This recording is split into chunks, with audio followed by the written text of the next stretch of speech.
Peut-être présente-toi quand même, Julie, aussi avant d'attaquer, parce que je crois qu'il y a beaucoup de gens qui ne te connaissent pas. Et puis, je ferai pareil pour ceux qui ne me connaissent pas. Ok. Eh ben, merci déjà d'être là. Donc, effectivement, je m'appelle Julie et je pratique l'Ayurveda. Donc, l'Ayurveda, c'est la médecine traditionnelle qui vient de l'Inde. Et donc, c'est pas forcément parce qu'elle vient de l'Inde qu'elle est complètement indienne, mais en fait, c'est vraiment une médecine, c'est même plus qu'une médecine, c'est vraiment un mode de vie, une manière de vivre au quotidien qui est complètement adaptée à où est-ce qu'on vit. Donc, du coup, je pratique un Ayurveda français, je pratique un Ayurveda de Savoie, parce que là, j'habite en Savoie, mais du coup, je pratique un Ayurveda qui peut être adapté à tous les endroits où vous vivez.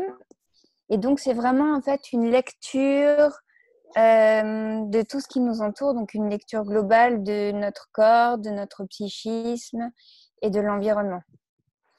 Donc en fait, il y a quelque chose de très dans la matière, de très incarnation terrestre en fait, avec l'Ayurveda. Et c'est vraiment un mode de vie qui a été transmis pour ça, pour justement soutenir cette incarnation terrestre à laquelle on est invité maintenant plus que jamais. Donc c'est pour ça qu'avec Fred, en fait, on a choisi de faire cette combinaison parce qu'il y a vraiment quelque chose de très complémentaire entre la matière et le subtil. Et ce qu'on perçoit là depuis quelques temps, c'est vraiment qu'en s'incarnant pleinement dans la matière et donc dans ce corps physique sur cette terre, on le met vraiment au service du subtil et c'est à partir de là qu'on peut vraiment développer des perceptions extrasensorielles. C'est en étant ancré dans notre corps. Donc là, c'était hyper intéressant de voir que effectivement sur Facebook, on n'arrivait pas à être ensemble, on n'arrivait pas à se relier les uns les autres parce qu'en fait, il n'y avait pas de structure. Il n'y avait pas de structure physique, il n'y avait pas de point d'ancrage. Donc en fait, on est vraiment invité à ça et c'est hyper intéressant parce que là, on a dit, OK, on change de structure. Donc parfois, en fait, c'est exactement ce qu'on est en train de vivre maintenant. C'est-à-dire que l'ancienne structure est obsolète, elle est en train de s'effondrer. Donc là, on réfléchit à quelle structure on peut utiliser pour ensuite pouvoir se relier et être connectés ensemble et du coup relationner ensemble. Donc là, c'est ce qu'on a fait. On a changé de structure. On a choisi d'aller sur Zoom. Et du coup, on a choisi d'être ensemble sur Zoom.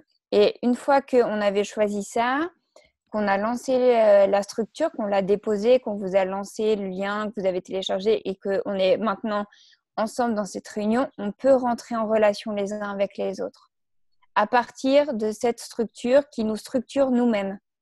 Elle est un point d'ancrage de qui on est pour qu'on puisse se rencontrer et pour qu'on puisse ensuite relationner.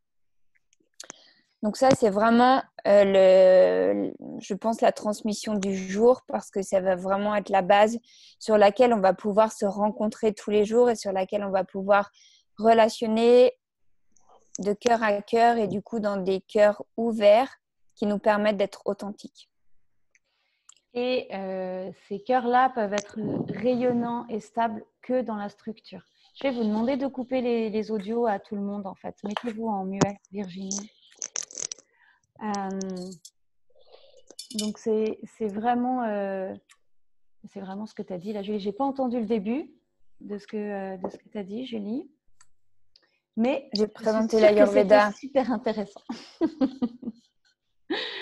Ok.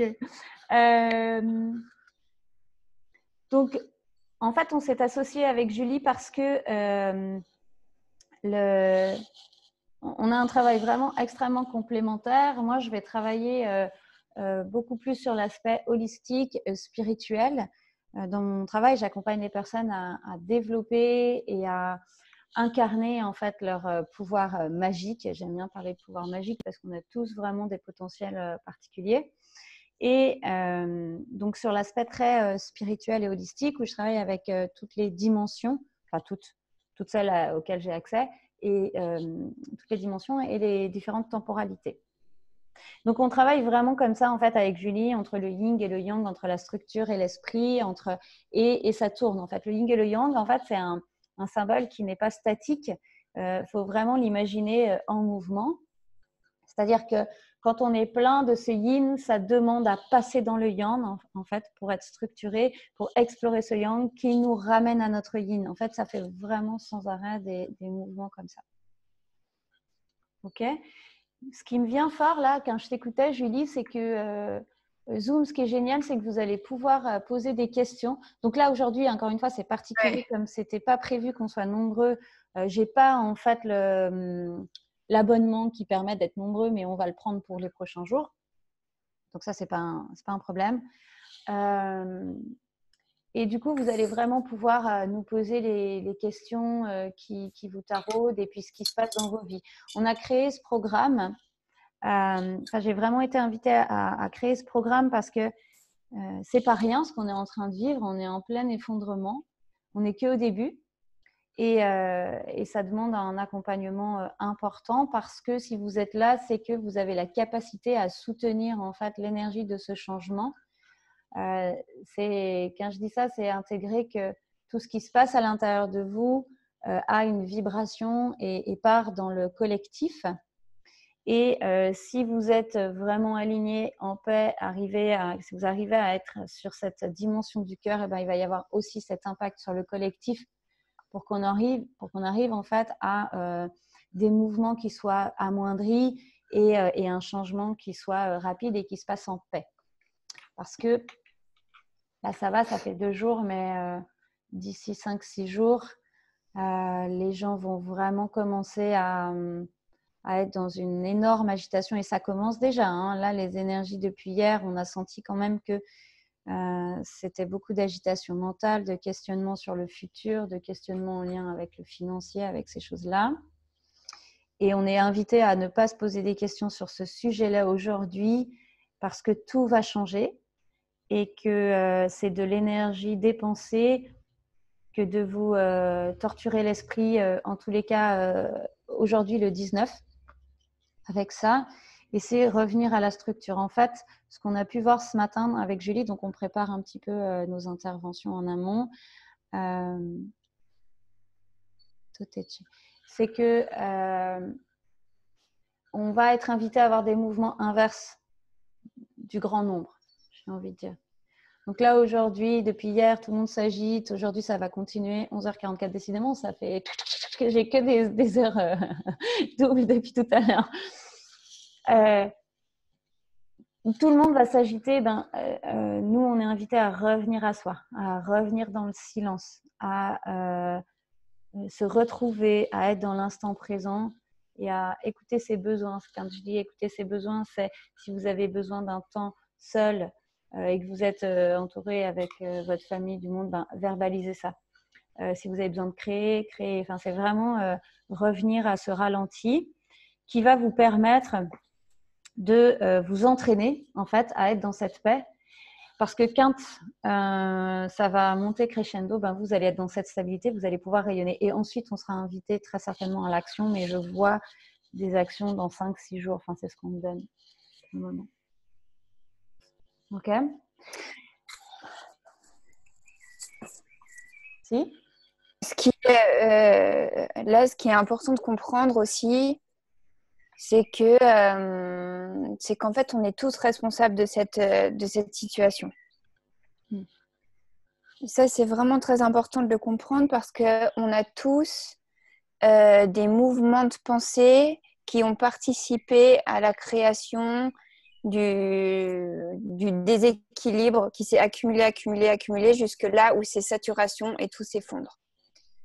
Donc maintenant, ce qui est vraiment essentiel, c'est de vraiment, en fait, pour pouvoir s'établir dans sa structure, il faut vraiment être conscient qu'on est responsable de nous-mêmes et que tout ce qu'on fait, tout ce qu'on pense, toutes nos actions ont un impact sur nous et sur notre environnement proche directement et du coup sur l'environnement beaucoup plus global.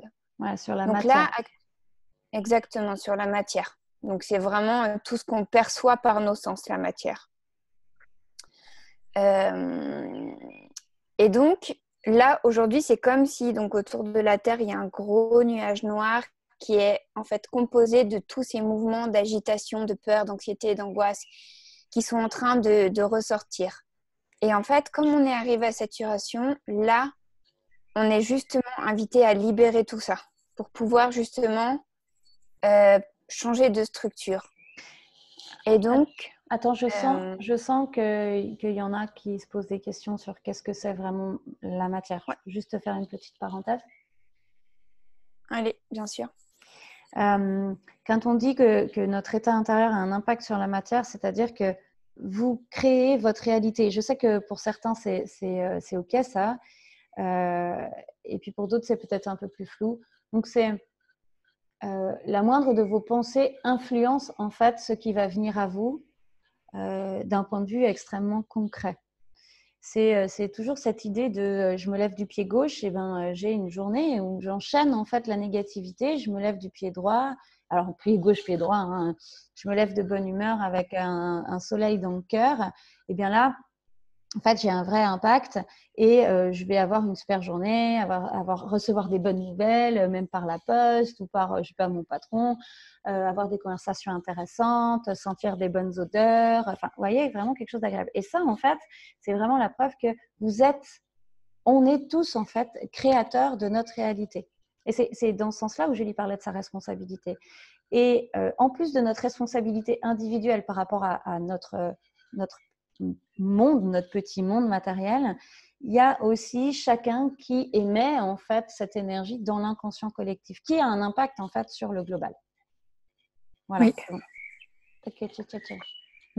Et tout ce qu'on vous parle là, ça se passe vraiment dans le bassin, en fait, dans la réceptivité, dans cette unification, structure et intégration de l'esprit dans la structure, et vice-versa. Désolée de la parenthèse, c'était nécessaire. Non, c'est bien, oui, tout à fait, oui. Et pour compléter ça, c'est effectivement sentir son corps. Et en fait, pour pouvoir sentir donc la structure, donc il y a aussi justement une invitation aujourd'hui à avoir une réflexion sur quelle est votre définition de la structure. Quel mot vous associez à ce mot-là ? Est-ce que, pour vous, la structure, est-ce que c'est rigide ? Est-ce que c'est comme un cadre ? Est-ce que c'est limitant ? Est-ce que ça vous enferme ? Aujourd'hui, on va vraiment vous inviter pour ce premier jour à ressentir dans votre cœur, là maintenant, qu'est-ce que c'est la structure pour vous ? Qu'est-ce que ça veut dire ? Est-ce que c'est un allié ou est-ce que là, tout de suite, ça vous paraît être plutôt quelque chose qui vous met à distance ? Et c'est complètement OK. Il faut d'abord définir ça pour pouvoir ensuite en tout cas, établir une nouvelle structure dans laquelle vous pouvez être complètement libre. Et complètement libre de laisser vivre les mouvements de votre cœur et de pouvoir les expérimenter dans cette structure. Et du coup, dans une structure qui est sécuritaire parce que c'est vous qui l'avez établie avec une nouvelle écoute de vous-même, une nouvelle écoute de qui vous êtes et du coup, une nouvelle écoute du subtil. Et c'est en ça que, en fait, la matière devient au service du subtil parce qu'elle va vraiment vous permettre d'incarner toute cette sensibilité que chacun des êtres est. En fait, c'est la structure comme soutenance. C'est vraiment... Parce que souvent, on voit ce truc de la structure comme quelque chose de réfrénant, alors que c'est quelque chose de soutenant. C'est penser à votre squelette qui soutient en fait votre corps physique. Pensez à une maison qui soutient l'esprit que vous êtes à l'intérieur parce qu'il y a ces murs. Pensez à la nature qui nous soutient parce qu'on est juste droit sur cette terre et qu'elle nous nourrit. C'est vraiment ça, c'est redonner de la douceur et de la rondeur. Ça me parle de rondeur dans ce mot structure. On a eu fait des exercices en fait lors de la dernière retraite qu'on a organisée avec Julie, où on invitait chacun à danser dans sa forme géométrique. Donc, on a des formes géométriques structurelles. Et le fait de danser au sein de cette forme géométrique, donc de ce quelque chose que des fois on a l'impression de solide et enfermant, eh bien, permettait vraiment cette élévation. Puis aujourd'hui, dans ce jour 19, parce que hier c'était un peu une autre dynamique et c'est pour ça aussi qu'on ne peut pas trop prévoir ce qu'on va vous proposer d'un jour à l'autre parce que ça change. Aujourd'hui, c'est vraiment ça, c'est vraiment ce yang qui permet d'accueillir pleinement le yin de la Shakti. Alors, s'il y a des mots qu'on utilise, s'il y a des concepts qu'on utilise qui sont éloignés de votre compréhension, posez les questions, remettez votre micro, dites on a besoin d'informations là-dessus. Soyez pas juste là à vous dire alors, attends, il faut que j'aille chercher maintenant sur Internet toute l'après-midi la signification de chaque truc. Non, hein. Vraiment. Ouais. Ouais, carrément. Je vous partage juste parce que moi, j'adore aller regarder l'étymologie des mots. Et je viens d'aller voir l'étymologie du mot structure, qui vient du latin structura, de struere, qui veut dire assembler. Donc, c'est tout à fait ça. Assembler la matière et l'esprit, assembler le corps et l'esprit, assembler le corps et l'âme. Ouais. Et alors, une pratique que vous pouvez faire vraiment hyper forte aujourd'hui, c'est, si vous en avez la possibilité, c'est de méditer dehors. Donc, de vous asseoir dans l'herbe ou, je sais pas, au pied d'un arbre et de sentir en fait l'énergie de la terre au niveau de votre premier chakra, là, sous vos fesses, de vraiment sentir comment la terre est là, présente pour vous soutenir, pour nous apporter l'énergie dont on a besoin là, dans cette transition, qui est vraiment une merveilleuse transition. Hein. Ça va être vraiment très, très beau. Hein. Et puis, ça fait quand même des vies et des vies qu'on est préparé à ça, qu'on s'y prépare gentiment. Et là, en plus, vous êtes là, il y a vraiment ce soutien. Donc, nous, on est là aussi pour vous apporter ce soutien, mais vous avez le groupe aussi Facebook pour vous soutenir les uns les autres. Hier, j'ai eu une canalisation qui était super forte en lien avec ça. C'est de nous relier entre nous, de nous relier ensemble, vraiment, de stabiliser nos forces, de sentir que la nature, elle nous protège, de se sentir vraiment protégé, en sécurité. C'est pour ça, en fait, qu'aujourd'hui, on est invité, on vous invite en tous les cas à méditer avec les fesses sur le sol pour sentir à quel point la nature vous envoie de l'énergie, à quel point la nature est là pour vous sécuriser, pour vous protéger. C'est vraiment ça qui me vient fort.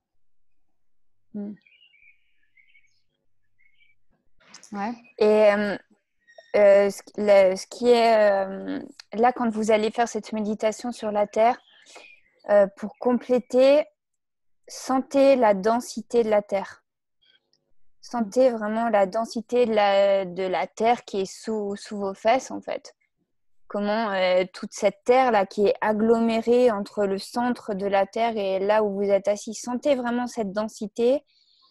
Cette densité, elle va venir justement remplir votre structure et vous donner à vous-même de la densité. C'est-à-dire qu'il y a des moments, et on l'a déjà tous senti, on va se sentir dans une espèce de légèreté, voire de vide. Et il y a des moments où on va se sentir un peu lourd, un peu dans une espèce d'inertie. Coucou ma belle. Et du coup, l'idée, c'est qu'en sentant la terre, on sent à quel point elle vient nous remplir, elle vient nous apporter quelque chose de plus dense, de plus lourd, mais du coup pas de plus lourd dans le négatif, mais de plus lourd dans l'ancrage. Et ça, c'est vraiment la terre qui nous l'apporte.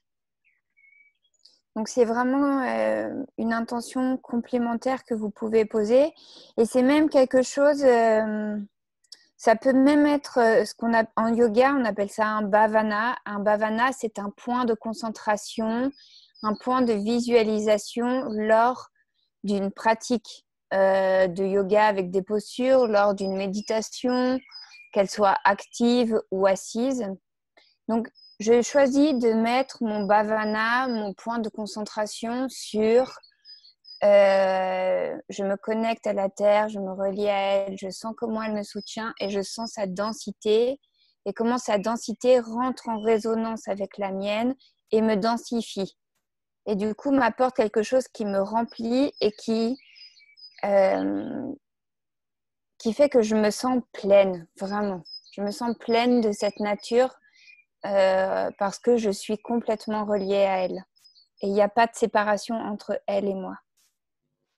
Et même si vous êtes en appartement, vous pouvez tout à fait être dans cette connexion en vous connectant aux oiseaux qui passent, au ciel, aux arbres, aux plantes que vous avez chez vous. Enfin, la nature, on est habité par cette nature, hein. On est constitué de tous les éléments.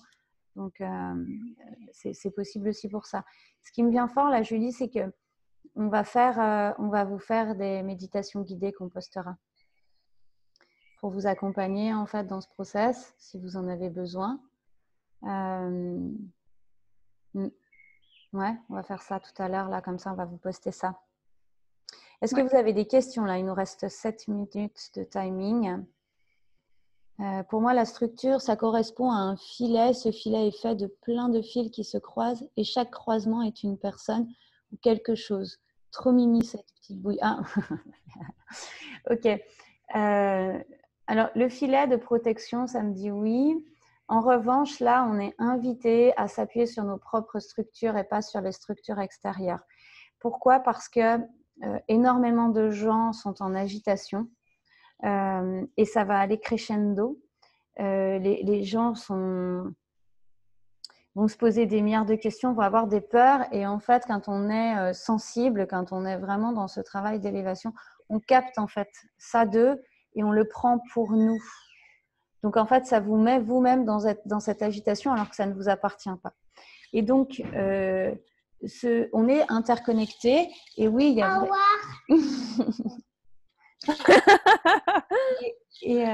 on est interconnectés et il y a besoin de ce groupe de soutien. Oui.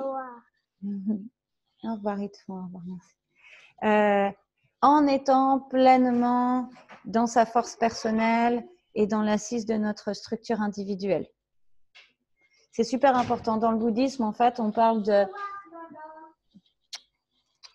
de l'Hinayana pour arriver au Mahayana. C'est-à-dire, on travaille d'abord l'Hinayana, on parle du petit véhicule pour arriver au Mahayana, au grand véhicule. Le petit véhicule, en fait, c'est je reviens sur moi, je me stabilise, je me structure, je me remplis. Je suis remplie de cet amour et de cette stabilité intérieure dans le but futur d'aider tous les êtres. Mais tant que je ne me suis pas aidée moi-même, je n'aide pas tous les êtres parce que là, sinon, il y a tout le monde qui s'écroule en même temps. Et je reviens vraiment dans mon Hinayana. Et d'ailleurs, vous le voyez, que ce soit avec Bouddha, avec Jésus, avec dans beaucoup de cultures, en fait, en Amazonie, ils envoient les jeunes aussi dans la forêt tout seuls. Il y a ce besoin de retour à soi, dans le silence, dans l'individualité, pour revenir au monde après. Et une fois que vous êtes plein, que vous êtes stable dans votre force, qui est propre à chacun, mais qui est toujours connecté à ce cœur, en fait, ouvert. Donc, quand on parle du cœur ouvert, c'est je suis juste dans ma spontanéité et je suis, en fait, ma fluidité et mon instinct, sans faire des interférences mentales. Le mental, il est là pour nous aider à structurer justement les idées, comment je les passe dans la matière, mais pas pour nous questionner sans arrêt sur savoir est-ce que c'est juste ou est-ce que ça l'est pas. Votre cœur, ça, il le sait. Et une fois qu'on est là-dedans, on peut en fait passer dans le Mahayana, qui est le grand véhicule, qui est j'œuvre pour l'ensemble. Mais c'est jamais j'œuvre pour l'ensemble avant d'avoir œuvré sur moi. Je prenais cet exemple dans un live la dernière fois. Vous ne pouvez pas faire la charité si vous n'avez pas d'abord rempli votre porte-monnaie et si vous ne vous êtes déjà pas sécurisé. Si vous n'êtes pas sécurisé matériellement, vous ne pouvez pas en fait partager. Et c'est juste logique en fait. C'est juste logique. Oui. Et là, on est complètement invité à devoir faire ça dans ce qui nous attend. Dans la création du nouveau monde et aussi peut-être plus parce que on va voir, moi j'attends de voir dans 15 jours ce qui va se passer parce que ce qui était quand même annoncé au départ c'était 6 semaines de mouvement et avec des restrictions alimentaires qui vont devenir de plus en plus fortes. Mais on ne va pas parler de ça aujourd'hui parce que je sens que ça agite. Donc on revient à sa structure, on se stabilise et nous le programme, le but c'est qu'on soit tous connectés, que vous sentiez cette connexion, que vous ayez les meilleurs outils pour ensuite, quand on ne va plus pouvoir être en lien, parce qu'ils vont couper l'électricité à un moment donné, et bien que vous ayez tout ce qu'il vous faut pour être stable seul dans votre individualité. Et c'est là où il va falloir s'expanser et exploser dans vos soutiens. OK ? D'ailleurs, j'y pense, là il reste 3 minutes, mais prenez un cahier, des feuilles, notez tout ce qu'on vous dit, notez-le en fait. Ne gardez pas les trucs sur votre téléphone ou sur votre ordinateur parce que il y a un moment donné, ça ne va pas durer très longtemps, mais à un moment donné, vous n'y aurez plus accès. Et donc, du coup, il faut que vous ayez des notes, quoi. Des notes, des cahiers, des trucs. Voilà. Et encore une fois, ce cahier est la structure. Et alors, structure. Ouais, et pour ceux qui ont fait le coaching avec moi, en fait, on va tellement vous passer des informations canalisées, des choses comme ça aussi, qu'il vous faut noter parce qu'en fait, votre mental va s'empresser d'oublier et vous n'allez jamais réécouter des lives de 1 heure, 1 heure et demie. Donc, c'est clair. Notez tout le temps. Même moi, j'ai des cahiers, je suis sans arrêt en train de les reprendre parce que sur le coup, vous avez l'impression d'avoir capté un méga truc. Et puis, si vous n'avez pas noté, en fait, vous l'oubliez, vous n'arrivez plus à le reformuler, vous ne trouvez plus le chemin. Puis, quand vous retombez dessus par écrit, vous êtes « Ah ouais, Eureka !» quoi. Je vais vous faire une méditation de protection aussi que je vais vous envoyer après. Cool. Et moi, j'ai envie de vous inviter à dessiner aujourd'hui votre structure. Très bonne idée. Dessiner, je ne sais pas s'il y a des formes que vous aimez, qui vous semblent harmonieuses par rapport à qui vous êtes. C'est la première page de votre cahier. Comme ça pose direct la structure et ensuite, tout ce qui va suivre dans le programme va pouvoir s'intégrer dans cette structure dessinée que vous aurez dessinée. Il y a moins d'une minute, stop. En fait, allez sur le site Géonumérologie et vous allez trouver, en fait, vous rentrez l'exemple gratuit, vous allez trouver votre structure géométrique et vous allez pouvoir travailler là-dessus, en fait, votre structure de base, Géonumérologie sur Internet. Et puis nous, en fait, on va vous dire au revoir. Si vous avez des questions, vous pouvez nous partager ça sur le groupe. Et on vous redonne un rendez-vous. On va y aller vraiment avec le feeling. Ça veut dire que chaque jour, on ne sait pas à quelle heure on vous donne le rendez-vous. C'est vraiment, on se laisse guider par l'intuition, par le cœur. Et tout est complètement juste et aligné tout le temps. Tu veux te faire un bisou de fin? Bisous. On vous envoie Merci. de l'homme. Et soutenez-vous ensemble les uns les autres aussi. Oui, carrément. Bacioni, ciao, tutti, ciao.